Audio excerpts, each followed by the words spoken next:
Pessoal, quero agradecer muito por esse momento. Para mim é uma alegria mesmo. Eu acho que momentos como esse a gente anseia ao longo de toda a nossa trajetória profissional, da nossa trajetória como estudante de história, como pesquisador, profissional da área.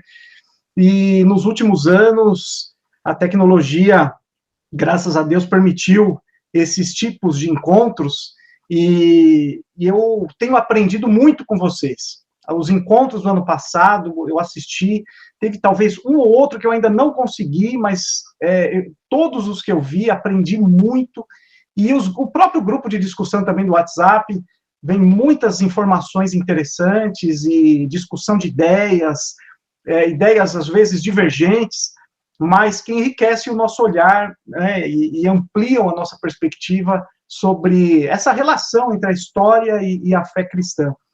E eu agradeço em especial ao professor Jonatas, que é além de um grande profissional e pesquisador, ele é um aglutinador de pessoas, é uma pessoa que consegue reunir pessoas de diferentes concepções até sobre o ensino, e tem essa habilidade de permitir esses tipos de encontros, né? Eu conheci, nem lembro exatamente como, mas foi alguém ia fazer uma live com ele, postou isso já há um tempo, e aí eu tive a satisfação de conhecê-lo. E esse espaço, né, de discussão entre história e fé cristã, para mim ele é muito importante porque ele mostrou, e as apresentações do ano passado, elas deixaram isso bastante evidente, como a fé ela é compatível com a nossa formação acadêmica. Às vezes, ao longo da trajetória, nós temos alguns conflitos, temos algumas divergências com a vida acadêmica, às vezes ouvimos algumas coisas que nos deixam desmotivados, nos sentimos, por vezes, sozinhos.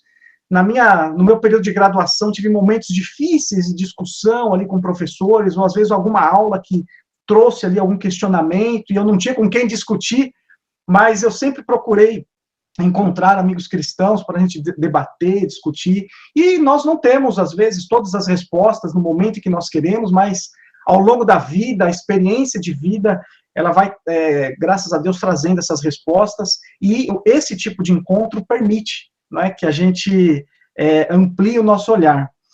E as questões que nós vamos levantar aqui, a discussão que eu estou propondo, ela traz questões que eu penso que elas não vão ficar fechadas hoje, e elas serão também discutidas em outros momentos, mas eu quero apresentar também um pouco do meu olhar sobre isso, e mostrar um pouco do panorama, da forma como eu vejo, como que essa relação entre história, fé cristã e o ensino de história, como que isso tem acontecido no Brasil nos últimos anos, né? Então, temos situações que nós encontramos hoje que nós não víamos de maneira tão evidente, né, em tempos atrás. Então, o tema, reflexões sobre história, do ensino de história, e deixa eu passar aqui, só um minutinho, ver se eu vou aqui. Bom, eu gostaria de começar com vocês, e eu acho que isso é legal, essa troca de experiências também da nossa trajetória profissional.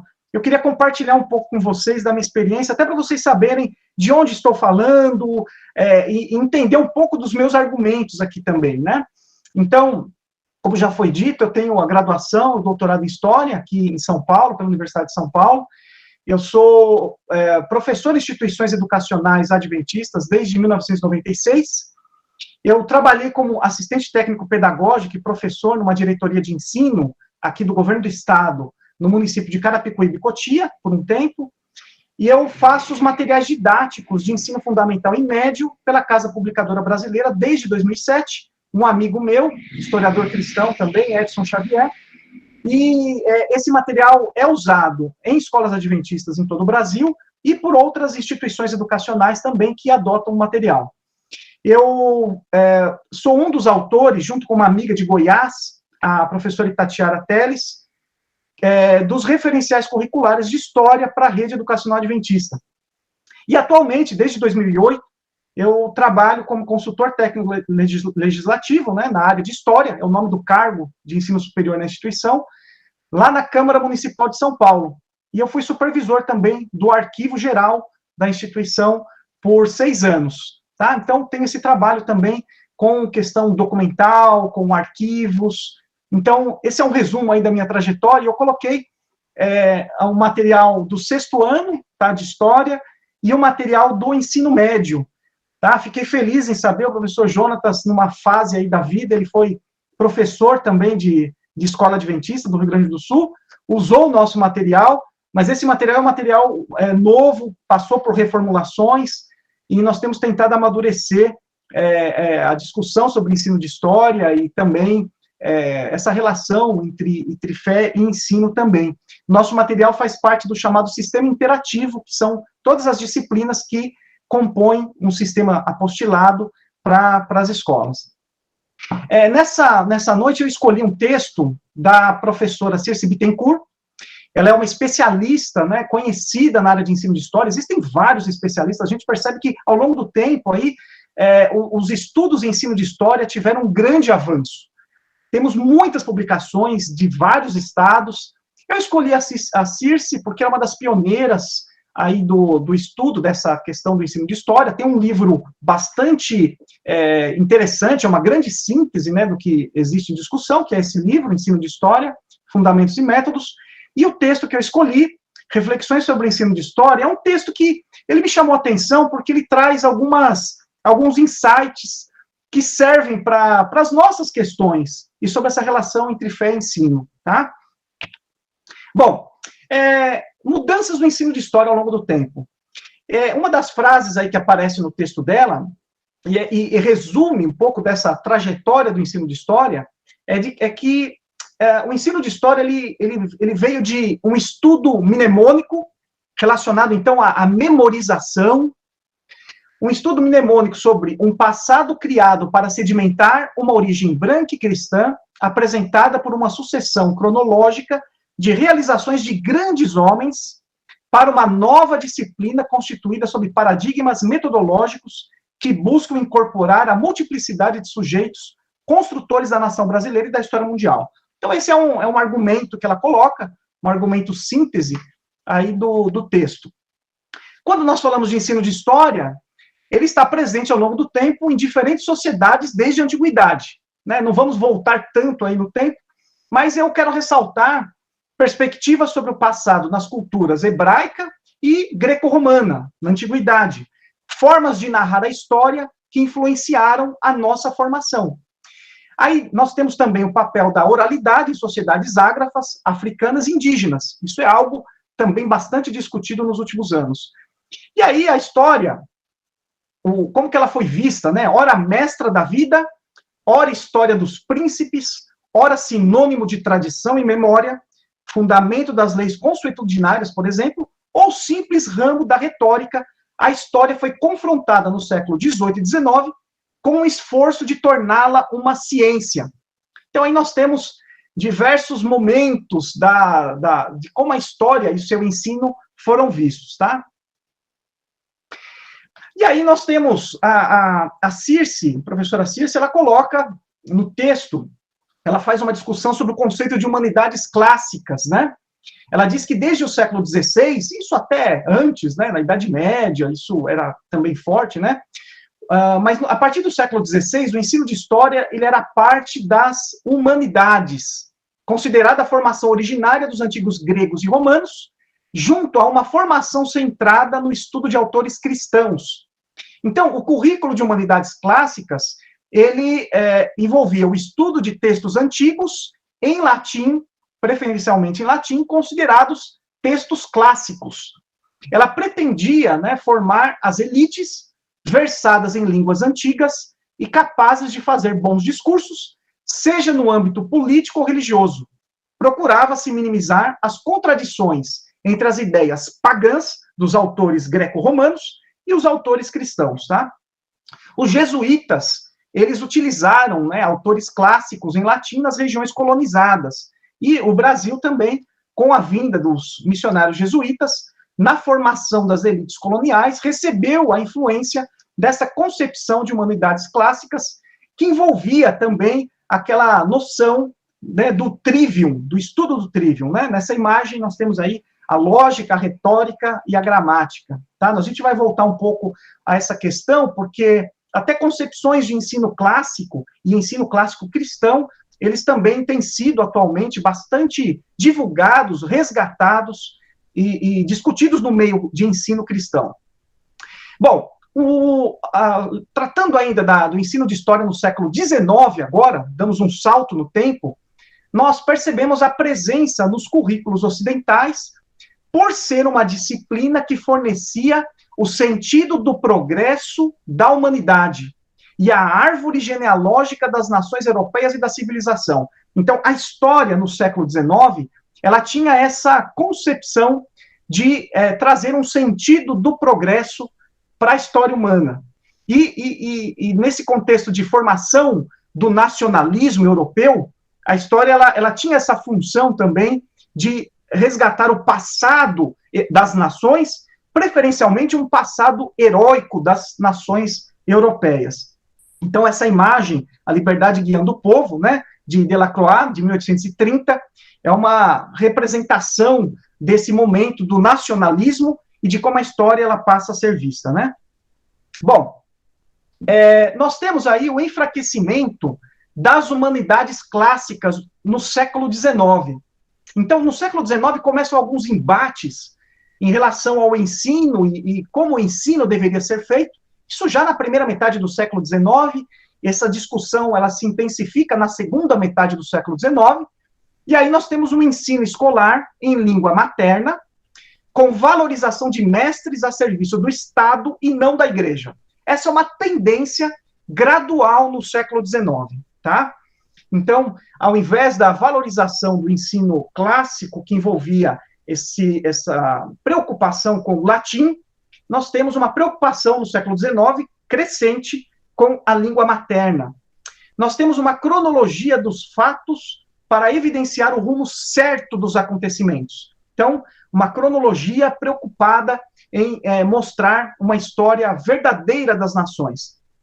Nós temos, com isso, um enfraquecimento gradual do estudo dos autores clássicos latinos. Isso é um enfraquecimento gradual. Os embates aconteciam no século XIX em torno dessa discussão, tá bom? E aí nós temos o Estado Nacional Brasileiro, no caso do Brasil, aqui no século XIX, uma história para a formação das elites políticas e econômicas, tá? No caso do Brasil, até fiz uma menção aí, que a Assembleia Constituinte de 1823, ela teve uma proposta de ensino, um dos deputados, ele fez uma proposta de ensino público e desvinculado da interferência da Igreja. Essa proposta não foi adiante, mas isso mostra que no século XIX havia essa tensão entre o papel do Estado na educação, o papel da Igreja, qual era a proximidade ou distanciamento, né, entre Estado e Igreja. E aí nós temos essa discussão no Brasil. Ainda no século XIX, nós temos essa noção de nação, moral e identidade. Então, a partir da década de 1870, o ensino de história foi ampliado como conteúdo encarregado de veicular a história nacional e colaborar para a formação da identidade nacional. Então, é claro, quando a gente trata de ensino de história, existem vários estudos que remontam lá ao Colégio Pedro II, né, no final da década de 1830. Então, e aí os pesquisadores de ensino de história, eles têm trazido novos olhares sobre isso, e como o ensino de história, ele não era tão centralizado como por muito tempo se supôs. Havia diferenças regionais importantes. Mas eu quis destacar aí que essa questão da história nacional, para a formação da identidade, ela foi forte no Império, e ela se intensifica na segunda metade do século, e aí nós chegamos àquela ideia de história sagrada, tá? A história sagrada, de interpretação religiosa, ela era mais difundida que a história chamada de profana ou laica, mesmo com o advento da República e a separação de igreja e Estado. Então, aquela concepção de história bastante vinculada à igreja, né? No caso do Brasil, a Igreja Católica, e essa interpretação, ela gerava muita discussão a partir desse conceito, desses esforços de separação igreja-estado, e aí se pensava, como que vai ficar no ensino de história, né? Será continuado com essa noção de história sagrada, ou uma história totalmente laica? Enfim, era a discussão daquele momento. E aí coloquei essa imagem da primeira missa no Brasil, porque a história no século XIX, começo do XX, ela dava um destaque bastante grande, né, a esse papel civilizatório da igreja, do cristianismo no contexto do período colonial, e essa imagem, então, idealizada dos primeiros anos da colonização, eternizada nesses quadros, né, quadros como esse do Vítor Meirelles, a primeira missa no Brasil, em 1860. Bom, agora chegamos no século XX, e aí nós temos um conceito de cidadania que serviria para situar cada indivíduo em seu lugar na sociedade. Então, esse conceito, ele não era um conceito que nós temos hoje de cidadania, de maior participação popular, de envolvimento das pessoas nas discussões sociais, mas no começo do século XX havia um conceito de cidadania que colocava cada um em seu lugar.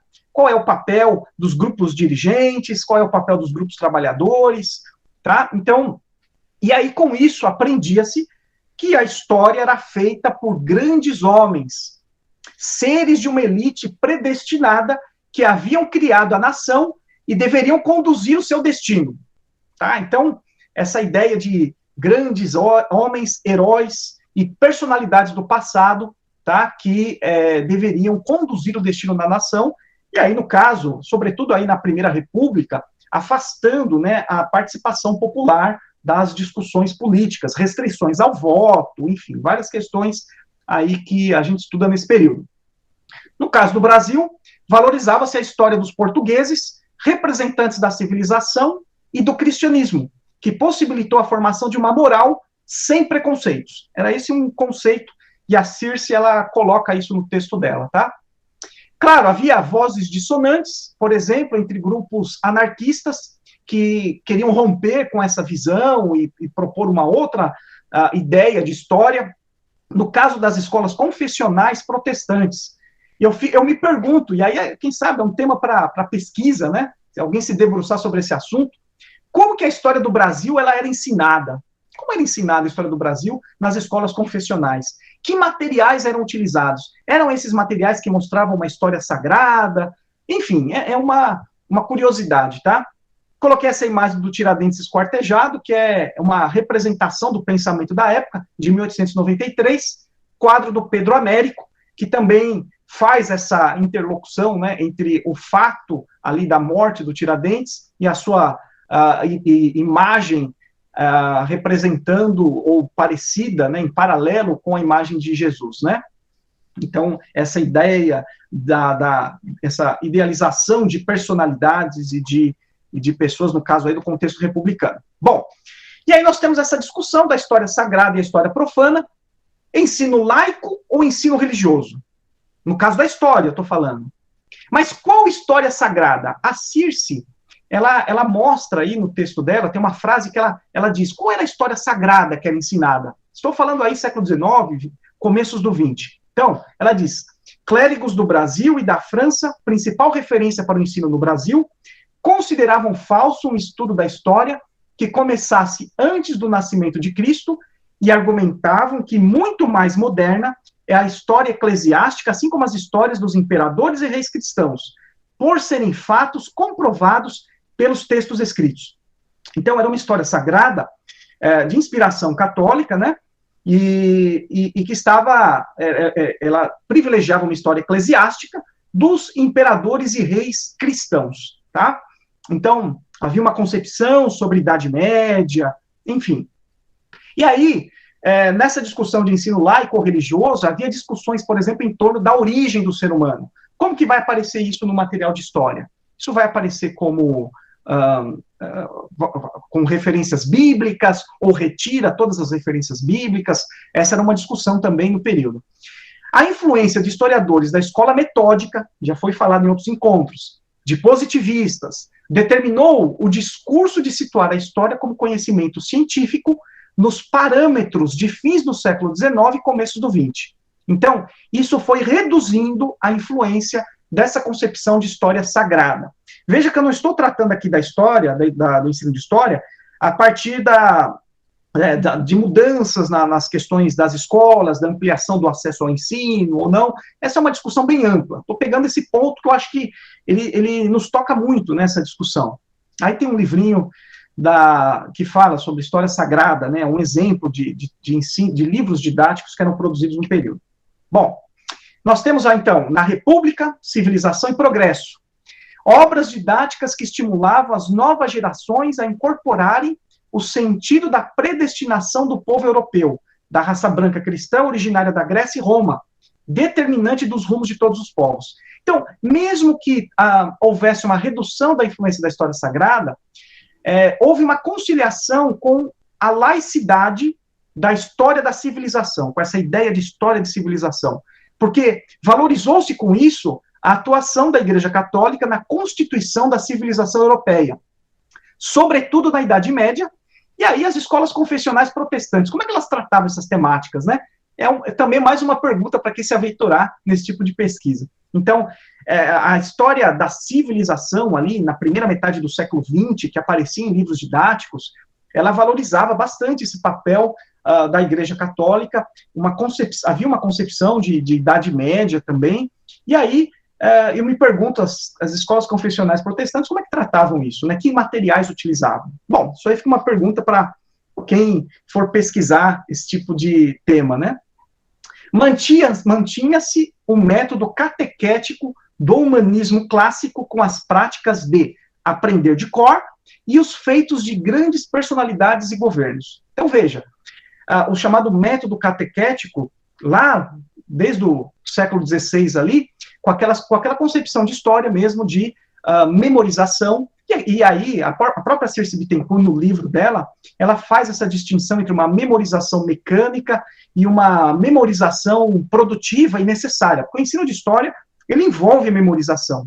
Então, a questão é, como é essa memorização, qual o propósito dela? Essa é uma discussão, e é uma discussão que vem à tona hoje também, com novas ideias sobre o ensino de história e como nós cristãos e grupos cristãos têm tratado também isso com o retorno do ensino clássico, né? Eu vou tratar um pouquinho adiante disso. Bom, reformas na era Vargas, na década de 30, passaram, então, a estimular um esforço de uniformização curricular, valorizando a ideia de pátria, nação, civilização e progresso, tá? Aí, a partir da década de 30, nós temos uma ênfase na história da pátria, festas cívicas nas escolas públicas, escolas privadas, desfiles em que se cultuavam heróis da pátria, os oligarcas fundadores das cidades, os bandeirantes construtores da nação, com destaque para muitos homens e poucas mulheres, tá? Então, eu coloquei aí uma imagem de uma comemoração de 7 de setembro, no Instituto Adventista de Ensino, que é aqui em São Paulo, no final dos anos 40. O professor ali ao centro, o professor Renato Oberg, eu conheci esse professor, já falecido, um grande intelectual, fez doutorado depois, nos anos 70, mas aí era uma comemoração de 7 de setembro. Então, esse tipo de ensino, né, que valorizava aí uma ideia específica de pátria, e tudo, e a imagem, ela diz muito, né, sobre a vestimenta dos jovens, a simbologia ali por trás também, como o sol radiando, enfim, então isso era bastante comum na década de 40, nos anos 50, e aí isso entra também no contexto dos anos 60, tá? Eu vou colocar de curiosidade, na próxima imagem aqui, é interessante como essa discussão sobre o papel da pátria, a importância de trazermos heróis, ou construirmos uma noção de heróis do passado e de feitos do passado, e que isso sirva de exemplo para as gerações presentes. Isso é algo que sempre volta e sempre se discute ao longo da história, né? E aí eu peguei uns prints de tela, que eu estava olhando ali a página do Ministério da Educação, o ano passado, e aí eu peguei uns prints de tela, eles foram feitos, e depois de um tempo foram tirados, eu vi ali nos comentários, houve muitas críticas e tal, eu não quero entrar na discussão política disso, mas eu quero mostrar só esse paralelo, né, entre essa ideia ali, a partir da década de 30, e como isso ecoa, né, até os nossos tempos. Então, esse print de tela, isso é do MEC, isso apareceu aí recentemente, né, foi o ano passado, acho que meados de setembro, aparece aí foi a Secretaria de Comunicação junto com o MEC que divulgou, tá? Então, veja, um herói, Fernão Dias, do Universo entre as Nações resplandece o Brasil. Então diz, ó, Fernão Dias é o personagem da história das lutas dos brasileiros por liberdade e soberania. Os bandeirantes responsáveis por desbravar boa parte do nosso território. Eu não preciso dizer que isso gerou uma baita polêmica, né? E essa polêmica já vinha se arrastando aqui em São Paulo, com a queima da estátua, né, do Borba Gato, e em outros lugares do Brasil também, essa discussão. Olha a outra imagem aí. Duque de Caxias, personagem da história das lutas dos brasileiros por liberdade e soberania, tá? Duque de Caxias, outro personagem também controverso, né? Aqueles que estudam a balaiada lá do Maranhão também têm um olhar diferente sobre o papel do Duque de Caxias, mas enfim, nesse ponto não existem esses consensos, né? Aí nós temos o Cepé Tiaraju, aí mais no sul, né? Chefe indígena dos 7 povos das missões, conhecido por lutar contra a desocupação das missões jesuíticas, defendendo a fé contra espanhóis e portugueses. Então, mais uma figura. E veja que pegou, nós pegamos, tem aí, né, o bandeirante, tem o herói nacional, Duque de Caxias, militar, tem o indígena, tem a mulher, né, Maria Quitéria, foram várias postagens. Eu printei todas, porque eu já pensei, isso aqui é uma discussão interessante, né? Nós temos aí Maria Quitéria, ali no processo de independência do Brasil, na Bahia. Nós temos aqui esse personagem também, Justino Alfredo, tá? Então, Justino Alfredo, que era da Força Expedicionária Brasileira, responsável pela tomada do Monte Castelo, no dia 21 de fevereiro de 45. Enfim, nós vimos aí que essas concepções de pátria, e qual o papel do ensino de história nisso, né? O papel do ensino de história, ele deve trazer as contradições do passado, ou deve valorizar certos personagens que possam servir de exemplo. E no ensino de história, aí, numa perspectiva cristã, nós encontramos essas discussões também, né? Então, eu já vi, por exemplo, mães educadoras procurando livros da década de 50, livros didáticos da década de 50, que, na concepção delas, seriam livros com menos ideologia, então seriam livros mais apropriados para um ensino patriótico, um ensino até cristão. Então, existe essa discussão, né? Existe esses temas, eles sempre voltam. E isso eu acho que fica aí para a gente ir discutindo ao longo das outras apresentações também. Mas eu queria dizer que houve um corte aí na década de 30 com os cursos de história. Os cursos de graduação, né, em história, porque até então não tinha. Nós tínhamos, por exemplo, os institutos históricos e geográficos, no caso aqui de São Paulo, o Instituto Histórico e Geográfico de São Paulo, que promovia pesquisas sobre a história de São Paulo, mas tinha uma concepção bastante regionalista. Eles tiveram o mérito de trazer muitas fontes, né, resgatar fontes históricas, mas aí na década de 30 nós temos uma nova concepção que começa a partir de 34. Os cursos de história começaram a trazer a profissionalização de um corpo docente que se iniciava pela relação entre ensino e pesquisa. E aí nós temos, nos anos 50 e 60, começam a surgir críticas e novas propostas sobre os objetivos e métodos de ensino. Então, que ensino deve ser tratado, como que a pesquisa muda as concepções sobre o passado, e aí, mas de qualquer modo, mesmo com a introdução desses cursos de graduação, a professora Circe, ela diz que mantinha-se uma perspectiva de centralidade da história europeia, né? E aí nós temos esse autor, Fernand Braudel, é um clássico da história, né, do grupo dos análises, e essa foto ela foi tirada no período em que ele foi professor da USP, porque quando foi fundada a USP, vieram alguns intelectuais franceses para a universidade, né, então Lévi-Strauss, né, na área de antropologia, e nós temos o jovem ali, Fernand Braudel, que veio como professor e passou por um período, se não me engano, de 35 a 37, ele foi professor no curso de História. Então, isso trouxe também influências para esses cursos que estavam em formação. Após a Segunda Guerra, nós temos redefinições políticas e ideológicas sob o patrocínio de entidades internacionais como a Unesco, que colaboraram para propostas de difusão de um ensino de história para a paz. E iniciaram-se discussões sobre renovações curriculares em escala internacional. Isso é interessante, porque depois dos efeitos catastróficos da Segunda Guerra, as discussões no âmbito da ONU, e aí com a criação da Unesco, elas começaram a pensar, então, num outro tipo de intencionalidade para o ensino de história. E pensar, por exemplo, que a história poderia, talvez, numa discussão sobre paz, com esse pressuposto da busca pela paz, isso poderia influenciar currículos numa escala internacional para evitar os impactos, talvez, revanchistas que poderiam provocar um novo conflito em escala mundial, né?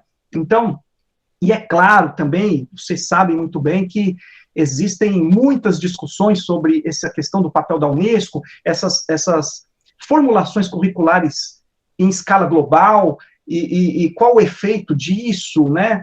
Então, existem muitas discussões e divergências, e no meio cristão, aqui no Brasil, nós temos sentido essas discussões, né? Críticas ao papel da Unesco, por exemplo, nessas definições curriculares, a adesão do Brasil nas suas reformas curriculares, a adesão a essas ideias, né, que vêm desse contexto internacional, enfim, é uma discussão ampla, né, dá bastante pano para manga para ser debatido. Até porque o fundador ali da Unesco, ele era daquela família Huxley, né? Então, existem, enfim, várias discussões aí sobre isso. O fato é que a educação, ela passa a ter mais um enfoque sobre as humanidades chamadas científicas e diminui a influência das humanidades clássicas, ou humanidades, né, depois modernas. Então, há uma ênfase no ensino mais técnico, no ensino também das exatas, né, nas escolas, voltado para a tecnologia, e há uma articulação entre objetivos, conteúdos, métodos e avaliação. Isso é uma tendência que vem desde a Segunda Guerra, tá? E nos alcança até hoje. Há um deslocamento de métodos instrucionais para métodos de aprendizagem. Então, aquela concepção de educação que instrui, que forma a pessoa para um método de aprendizagem, tá? Então, menos enfoque no conteúdo e mais enfoque na aprendizagem. Isso é um crescente também que vem com o tempo. Um esforço de superar o método catequético de ensino e uma valorização da pesquisa e investigação escolar. Então, essa é uma tendência pós-Segunda Guerra. E aí tem vários teóricos da educação, né? No caso, no Brasil, na década de 60, nós temos o impacto aí do regime militar, uma valorização da história como fatos políticos e biografias de brasileiros célebres. Então, há uma continuidade com aquela noção de pátria, né? Uma história que é valorizada, né, pelo Estado, voltada aos interesses do Estado. Naturalmente, havia vozes dissonantes e posturas contestatórias, vindas, sobretudo, das universidades. Então, com a formação dos cursos de História na década de 30, já havia uma intelectualidade que discutia o papel da história, do ensino de história com novas pesquisas, e aí nós temos essas vozes, né, contestatórias que não aceitavam essa ideologia do Estado. Isso, nós conhecemos os efeitos desses embates ideológicos, né, desses embates ao longo dos anos 60 e dos anos 70, tá? Então, só fiz essa menção. Em 71, nós temos um ensino de estudos sociais, né, com a chamada LDB, Lei de Diretrizes e Bases, de 71. O ensino de História e Geografia acabam sendo compactados no chamado estudos sociais, no caso do primeiro grau, que seria um equivalente ao nosso ensino fundamental hoje. A História como disciplina apenas aos alunos do segundo grau, que seria o nosso ensino médio hoje, tá? O segundo grau técnico também é uma tendência do período para diminuir a pressão por vagas no ensino superior. E aí nós temos uma mudança na formação dos professores. Os cursos de História e Geografia acabam sendo aglutinados nesse curso de Estudos Sociais, E é claro que isso representava uma redução do tempo de discussão na área de história, um enfraquecimento das discussões em ciências humanas. Nos anos 80, no contexto de redemocratização, nós temos propostas curriculares. Então, o contexto de abertura política, 82, 83, 85, nós temos essas discussões sobre renovação no ensino público e como que isso se isso deveria influenciar também o ensino privado, enfim. O fato é que começam a surgir novas publicações didáticas e paradidáticas. Eu coloquei aí essa imagem de publicações paradidáticas que foram famosas nos anos 80 e 90, tá? E aí marcaram aí gerações com historiadores das universidades trazendo novos olhares. Eu peguei 2 exemplos de propostas estatais, né, de governos de estado. A proposta de Minas Gerais, ela tinha uma abordagem voltada mais à ideia do marxismo de modos de produção. E São Paulo fez uma proposta curricular com uma abordagem por eixos temáticos. Essa abordagem por eixos temáticos, houve uma tentativa, né, de colocá-la, mas ela acabou não vingando, né, ela patinou um pouco também. E essa abordagem também de Minas Gerais também não foi muito adiante. O fato é que nos anos 80 havia renovações historiográficas no Brasil com a nova história, de origem francesa, e a introdução das mentalidades do cotidiano.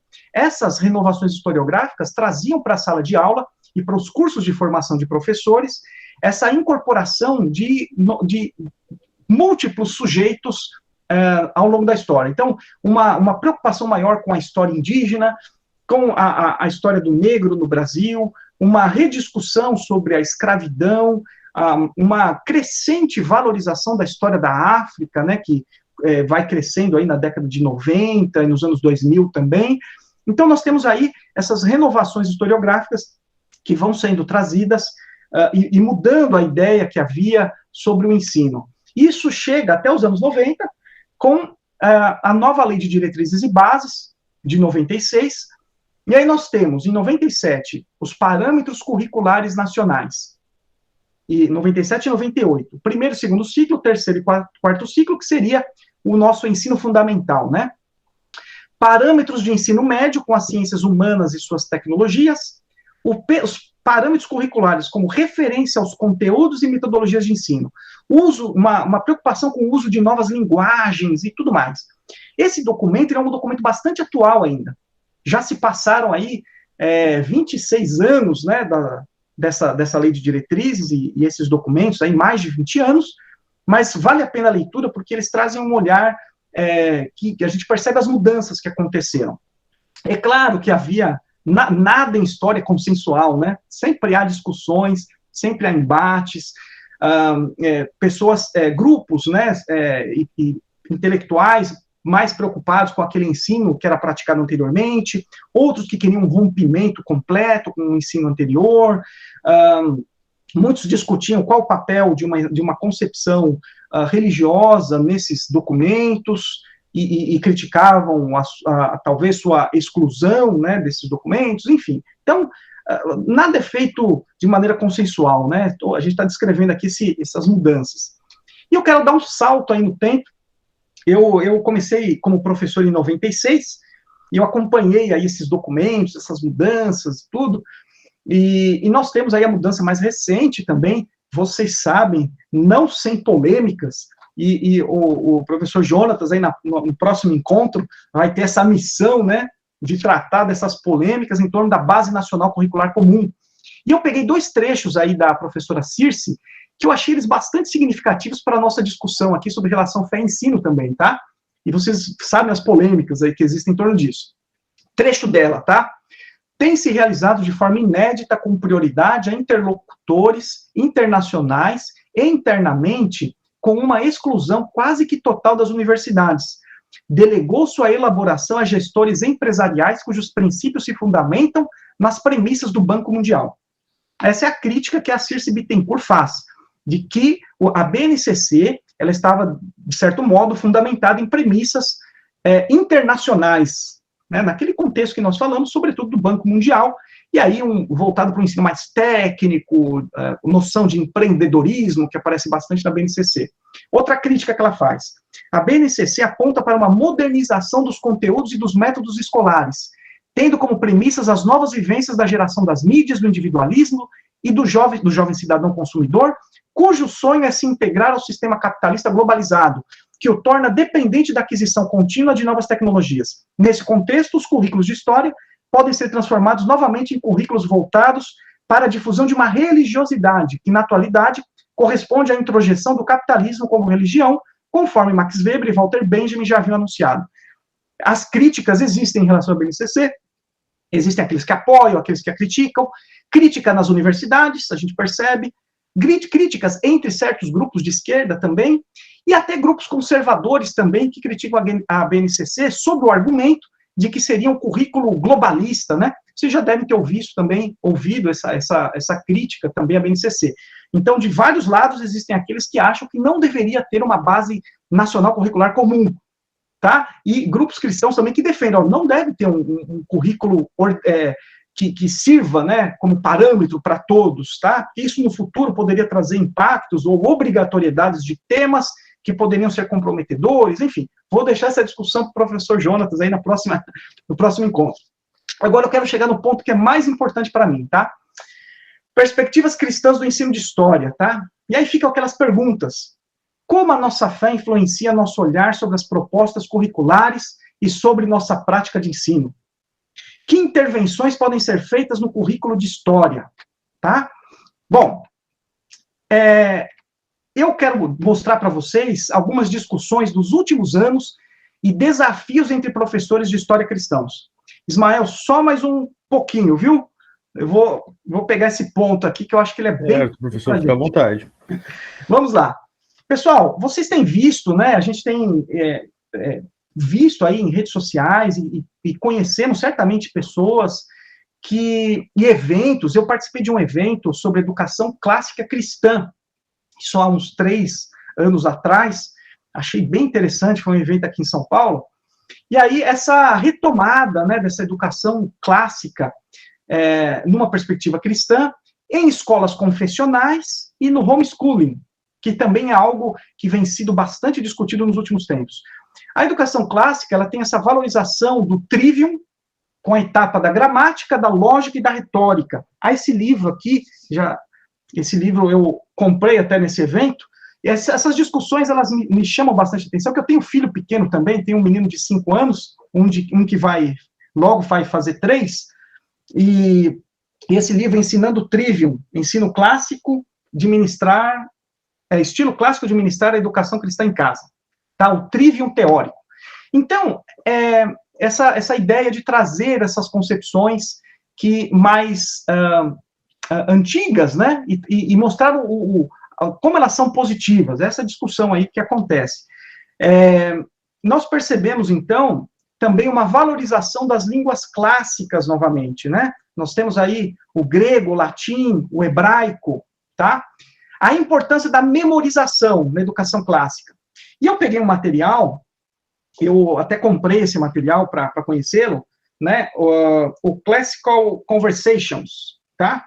É um material, ele me parece, pelo que eu entendi, ele é voltado mesmo para o homeschooling, mas ele tem aqui várias disciplinas, e aí eu percebi, no caso de história, essa grande ênfase na memorização, tá? Porque a etapa da gramática, que seria das crianças menores, ela envolveria essa etapa de memorização, de treino de memorização, e que isso ajudaria, então, no futuro, nas outras etapas de maior articulação, etapa lógica e retórica. Isso tem impacto sobre o ensino de história, sobre a concepção de ensino de história, no sentido de que a história é vista, então, existe essa importância dada para a memorização e para a noção de linha do tempo também, né? E aí nós temos a história providencial e educação por princípios. E aí também muitos materiais, eu tenho aqui um livro da doutora Inês Augusto Borges, Educação para a Integridade. E aqui a gente vê um pouco da concepção. E aí tem um texto dela, ela é presidente da Associação Nacional de Defesa e Apoio aos Pais na Educação dos Filhos. Um texto dela. A história providencial é a visão da história de todas as coisas a partir da perspectiva bíblica. Tendo aprendido o conceito de história providencial, cada um de nós precisa buscar continuamente compreender a história do seu país, bem como a história dos grandes eventos a partir dessa perspectiva. O mais importante livro que contém a visão providencial da história é, sem dúvida, a Bíblia. Conhecer a Bíblia, conhecer a história do cristianismo, teologia reformada, é realmente um bom ponto de partida, mas é uma tarefa que durará toda a vida. A gente percebe nessas ideias, né, sobre história providencial e educação por princípios, uma crítica à educação moderna e seus teóricos. Os teóricos da educação moderna, começando desde lá de Dewey, né, e outros teóricos ali do século XIX, e críticas à concepção de educação moderna, a gente percebe também nessa tendência, tá? E aí fica aquela pergunta, né, como é que a gente, vou voltar aqui, como é que nós tratamos, então, da história nessa perspectiva providencial? A partir de uma cronologia bíblica, essa cronologia bíblica, ela alcançaria, então, os eventos da história moderna e contemporânea, história do Brasil, como que seria isso, né? Então, eu não vou entrar nos detalhes, eu procurei me informar bastante aí, já nos últimos anos, sobre isso, até porque esse assunto me interessa bastante, mas a gente percebe que é algo que vem sendo bastante discutido em muitos meios cristãos do Brasil, tá? Nos meios católicos também existe essa discussão. Por exemplo, eu conheço uma escola católica aqui em São Paulo, onde eles produzem o seu próprio material, da própria unidade, eles trabalham com o material que eles fazem, e não fazem por nenhuma editora, eles imprimem mesmo as apostilas deles, com uma visão bastante próxima daquela noção de história sagrada, né? Naquela ideia, por exemplo, que os muçulmanos como infiéis, no contexto da Idade Média, o papel dos missionários jesuítas no período colonial, enfim, é uma concepção bem marcada, né, pela visão, pela compreensão católica mais conservadora, tá? Então, nós encontramos essas tendências. E aí você diz, né, mas como é que fica a BNCC no caso? Bom, para alguns, como eu falei, alguns entendem que a BNCC representa essa educação moderna e que, portanto, precisa ser rejeitado, né? Ou incorporado apenas naquilo que diz respeito a essa concepção cristã. Enfim, eu estou colocando para vocês essas visões que nós temos hoje, né? Então, eu vou até dar alguns exemplos rapidamente. Agora, eu trouxe aqui para vocês uma coisa que eu achei bem interessante. Aí me parece que é um outro olhar sobre essa relação entre história e fé, né, no ensino. Então, a ideia de uma história e teologia como campos distintos e complementares, tá? Então, no nosso grupo de WhatsApp ali, teve uma frase do nosso amigo Lexel Rezende, e eu achei interessante para trazer para cá, para a discussão, tá? Depois ele pode se manifestar sobre isso, eu vou pedir a permissão para usar essa frase dele, porque ele colocou uma frase que me chamou a atenção, ele disse assim: por isso os teólogos me ajudam, eu interpreto a humanidade e eles mostram a coerência de Deus nos seus planos. Não sinto a necessidade de ter uma interpretação cristã da história, mas ser o melhor historiador professor para a glória de Deus. Ele colocou, e aí a gente vai fazendo essas comparações de visões, né? Porque na forma como ele colocou, talvez não seja a questão não seja fazer um currículo cristão usando e se distanciando totalmente, talvez, das discussões acadêmicas, mas como é que a gente aproxima a discussão acadêmica com nossas concepções cristãs para o ensino? E ele colocou uma questão que eu achei também interessante lá no grupo, né? Quando se fala de um ensino cristão de história, qual é a perspectiva cristã adotada na definição do currículo? Tá? Porque existem diferentes perspectivas cristãs. Qual é a que será adotada, né? Então, nós sabemos, existem diferenças. Como trazer isso para um currículo? Para uma escola confessional é uma questão. Agora, trazer isso, por exemplo, numa discussão de educação pública, como é que se leva isso também, né? Espero que vocês estejam aí percebendo aí comigo essas diferenças de visões, tá? Coloquei alguns exemplos de materiais e de tentativas, de esforços de conciliação de fé e ensino. Eu vi essa coleção, que ela é inspirada nessa ideia de educação por princípios, é uma professora lá de Goiás, Mariana Cadipil, e eu achei bem interessante, assim, ela tentou fazer ela teve esse esforço de tentar conciliar, né? A coleção dela chama Caráter e Competência, Cosmovisão Cristã. Ela é professora de uma escola cristã lá em Goiás, tem mestrado em História, e ela fez esse lançamento. Eu comprei o livro eu não a conheço, viu, gente? Não a conheço pessoalmente, né? Mas eu comprei aqui o livro dela do 6º ano, e ela traz muitas discussões sobre caráter, sobre valores, exemplos de pessoas do passado, textos bíblicos em relação com a história. Eu vi o do 6º ano. Tenho curiosidade de ver o dos anos seguintes, mas ainda não comprei o livro, tá? Temos aí uma outra coleção do Mackenzie, vários autores, tá? Eu recebi aqui, tenho 2 livros, o do 6º ano e do 7º, tá? Essa coleção. São vários autores com formação histórica e teológica. Eu vi, por exemplo, um dos autores, ele era formado em História e formado também em Teologia. Um deles é pastor também. E aí o Manual do Professor traz algumas reflexões sobre cosmovisão cristã e educação com textos de Felipe Costa Fontes. Eu achei, assim, comparando, né, não vou fazer uma análise aí sobre os materiais, mas, assim, a Mariana, ela é mais assertiva, ela entra mais, né, o tempo todo a gente percebe ali esse esforço de conciliação com história e fé. A obra do Mackenzie, ela é uma obra, ela é muito bem produzida, muito bem trabalhada, e tem lá alguns pontos que eles procuram fazer alguma interlocução com questão de valores, às vezes entra um texto bíblico, mas é mais,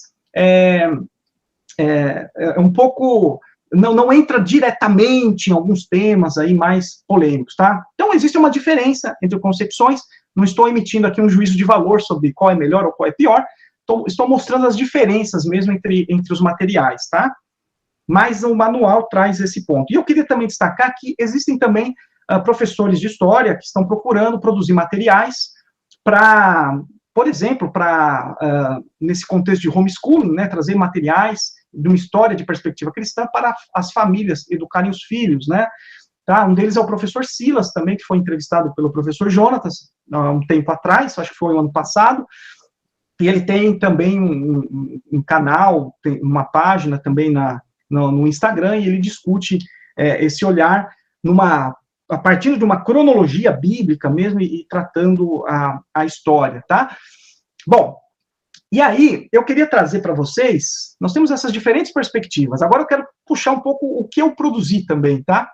E esse esforço de tentar discutir esses assuntos e tentar entender também o material que eu produzo pela Casa Publicadora, né, já falei para vocês, no sistema interativo, eu procuro aí, junto com meu colega Edson, né, trazer reflexões sobre essa relação entre história e fé cristã. Peguei alguns trechos do meu Manual do Professor, vou pegar só alguns pontinhos, tá? Não vou ler tudo isso daí, a minha intenção era ler o texto para vocês, mas o tempo está avançado, tá? Eu peguei um autor, chama Gary Land, faleceu em 2014, numa obra Teaching History, de 2010, ele argumenta sobre o esforço de instruir os alunos a partir de valores cristãos. Land explica que atualmente se reconhece a existência de múltiplos pontos de vista, e a perspectiva cristã, assim como as demais, ela influencia a compreensão do passado e do presente, podendo ser assumida como um pressuposto para a leitura de um sentido geral da história. Mesmo dialogando sobre a história a partir de uma perspectiva cristã, devemos nos lembrar de que as evidências devem ser avaliadas com habilidade, seriedade, honestidade e cuidado. Elas são fundamento do trabalho do historiador e têm a capacidade de impor limites à caótica subjetividade interpretativa. Então, não é porque nós somos historiadores cristãos que, e eu penso, aí uma questão minha também, em concordância com esse autor, que nós devemos colocar, né, a nossa compreensão subjetiva sobre a história e talvez abrir mão de alguma evidência ou de... Nós temos que ser bastante cuidadosos em algumas afirmações que fazemos, tá? Então, o trabalho do historiador e a metodologia da história, as discussões dos últimos encontros nossos têm mostrado a importância dessa metodologia histórica, elas são muito importantes para o historiador e para o historiador cristão. Então, esse texto aí que eu coloquei, também coloquei lá no meu Manual do Professor, fala sobre intelectuais cristãos que entendem que o passado tem significado, inclusive os momentos históricos nos quais não parece possível discerni-lo. Então, Nós entendemos que a história tem um significado, mas nem sempre nós conseguimos discernir esse significado. Nem sempre nós conseguimos encaixar. Por que as coisas estão acontecendo desse modo e não de outro? Por que Deus permite que as coisas aconteçam assim e não de outro modo? Nem sempre conseguimos. Às vezes, as pessoas têm um esforço de tentar dar uma explicação lógica para todos os eventos, e nem sempre nós conseguimos isso. Por isso que nós precisamos de uma atitude humilde, reconhecendo as nossas limitações, na busca pelo entendimento dos propósitos divinos. Às vezes nós não conseguimos entender tudo, tá? O historiador interpreta as ações humanas de acordo com o que é revelado pelas evidências documentais, por intermédio da aplicação de metodologias de pesquisa histórica. Então, isso não invalida declarações teológicas a respeito de tais ações. Nesse contexto, vale destacar a existência de interpretações distintas, até mesmo entre os pesquisadores cristãos. Mesmo entre os pesquisadores cristãos, existem, em certos pontos, diferentes interpretações, tá? Então, precisamos estar atentos a isso. Critérios morais. Aquele autor, o Gary Land, né, ele reconhece a dificuldade de avaliar o passado a partir de critérios morais. Contudo, a moralidade bíblica, um exemplo, expressa nos 10 mandamentos como uma referência, eles não conferem autoridade para condenarmos nosso semelhante, mas contribuem para a avaliação da força ou da fraqueza de pessoas, grupos e culturas, tá? Então, nós não estamos olhando para o passado para identificar quem era assassino, ladrão, mentiroso, adúltero, mas, no caso dos alunos, do ensino de história, sensibilizá-los sobre as consequências causadas pelos comportamentos negativos e, ao mesmo tempo, valorizar os efeitos positivos da honestidade e do compromisso com o que é correto, tá? Então, mas é importante lembrar que pessoas desonestas podem praticar boas ações. Indivíduos com elevado grau de integridade podem, em certos momentos, ser líderes fracos. Então, a sensibilidade moral nos ajudará a avaliar os resultados em cada caso. Moralidade social bíblica também é algo que eu coloco aí, porque nos ensinamentos de Jesus, nós percebemos e ficamos mais sensíveis a respeito da maneira como a sociedade trata política e economicamente seus membros mais fracos e vulneráveis. Tratar todos com dignidade, tendo como referência o que nos equaliza, a filiação divina. Tais princípios foram aplicados de diferentes maneiras ao longo da história e devem permanecer como referência para as ações no presente e no futuro. Então, o ensino de história, ele dedica especial atenção, o ensino de história cristão, eu entendo, ao sofrimento, à injustiça, ao mau uso do poder, que promovendo posicionamentos éticos, inclusive diante das várias ideologias desenvolvidas pelo ser humano, tá? E aí a consistência do historiador, aquele ponto que eu já mencionei, a objetividade absoluta, para muitos temas em história, né, é uma objetividade difícil de ser alcançada. E nossas pressuposições influenciam a nossa forma de olhar para o passado, tá? Então, nós não podemos, mesmo assim, escrever as histórias como desejamos. Nossas interpretações devem estar amparadas em documentos e argumentos consistentes. Então, a história é produto do diálogo entre historiadores e seus documentos, como temos visto nas reuniões.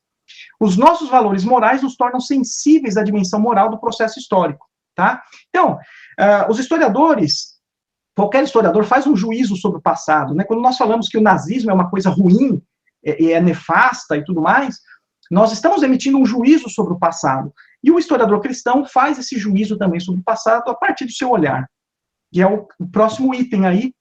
Eu não vou me estender muito nesses textos, tá? Eu quero abrir para discussão. Eu queria ficar aí, cada um desses pontos, discutindo com vocês, mas nós fazemos, nesse ponto aí, dizer que nós fazemos o nosso juízo também, o nosso entendimento, a nossa avaliação sobre o passado a partir do nosso olhar de fé.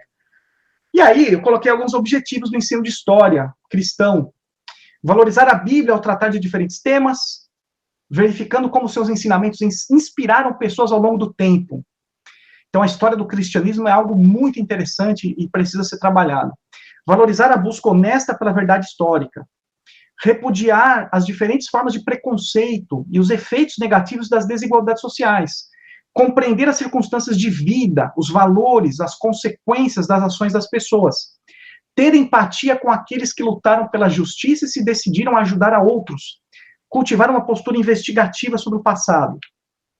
E aí, para fechar, avaliar com honestidade as evidências disponíveis repudiar as formas de manipulação que ferem a individualidade, cultivar a bondade, altruísmo, respeito e o amor pela família e semelhante, contribuir para a construção de uma sociedade mais justa e íntegra, respeitar princípios e normas de maneira consciente e autônoma, desenvolver a capacidade de fazer escolhas e tomar decisões, respeitar a liberdade de consciência, reconhecer os próprios direitos e deveres como cidadão, valores de cooperação e serviço e respeitar as diferenças individuais. Coloquei só umas imagens aqui, meus queridos, só para fechar. Aqui é o meu material, coloquei aqui um sumário, tá? A gente trata aí desde a questão das origens, diferentes concepções sobre as origens, né, também que existem, e como os cristãos também, de diferentes maneiras, entendem a questão das origens. Coloquei aqui, estou dando alguns exemplos, tá, de algumas inserções, tem várias, peguei só algumas, tem um box lá, né, que eu coloquei no material, mencionando aquele livro, A República Hebraica, é um livro de um autor do século XIX, que traz algumas concepções sobre a ideia política que havia no antigo Israel. Quando tratamos aí dos índios e holandeses, o contexto do período holandês aqui no Brasil, aquele livro, A Primeira Igreja Protestante no Brasil, da historiadora Jaqueline de Souza, que fala sobre a Igreja Reformada Potiguara. Então, a gente vai procurando trazer essas inserções que normalmente não aparecem, né, nos materiais convencionais. No caso aqui, eu peguei um texto falando sobre iluminismo, peguei um trecho em que a gente menciona, isso é uma discussão também, a influência da reforma protestante nas mudanças de ideias no século XVII e XVIII, com a defesa da livre interpretação da Bíblia, a prática de interpretar a tradição religiosa e testá-la pela Bíblia acabou colocando em dúvida o absolutismo, né? Então, algo para discutir. No contexto dos Estados Unidos, a influência protestante nas colônias inglesas, a relação direta com ideias sobre governo representativo, direitos inalienáveis, separação entre igreja e Estado.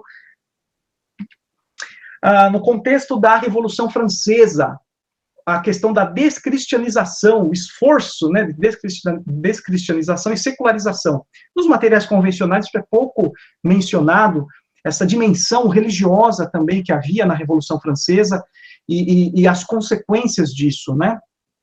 Esse projeto secularizante que havia na Revolução.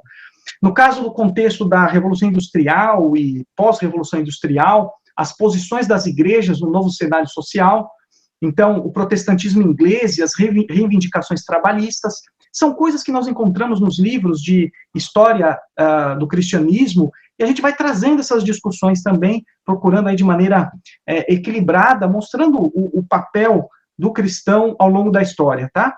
Uma valorização de biografias também de personalidades interessantes. Trabalho missionário no século XIX, quando fala do neocolonialismo, sempre é numa perspectiva muito crítica, né? Mas reducionista, que entende que as missões eram somente um braço do imperialismo, e aí a gente procura mostrar que há um outro olhar sobre as missões também no século XIX, aí o caso de David Livingstone, né? E aí tem vários livros, eu acho que a gente precisa ler bastante essas diferentes questões sobre filosofia da educação, tá? Tem vários livros aqui, depois eu posso passar para vocês. Um que eu gosto bastante, nosso grupo se discute bastante, Visões e Ilusões Políticas, né? Do David Koyzis, muito, muito legal. Eu acho que nós precisamos fazer essa avaliação crítica das ideologias e procurar pensar o papel do cristão nos nossos tempos. Tá bom? Não quero esgotar, fechar essa discussão, acho que tem muita coisa para ser tratada, mas eu quero pedir, né? Peço a Deus que nos abençoe para que nós possamos, de maneira criativa, responsável, ética, trazer o nosso olhar de maneira positiva para as escolas, para os alunos, mostrar o nosso papel como cristão também, né? Então, o nosso papel em escolas privadas, o nosso papel em escola pública também, entendendo essas questões de separação de igreja e Estado e como tratar isso, né? Então, o ensino de história, ele tem que mostrar, eu penso, que ser cristão é possível, que ser cristão é bom e que o cristão tem um papel na história também, teve no passado e tem um papel no seu tempo também. Eu aguardo, tá bom? Sugestões, ideias, olhares sobre esse assunto, materiais. Aí está meu e-mail, tá bom? Um grande abraço aí para vocês. Vamos abrir para conversa, tá bom? Obrigado.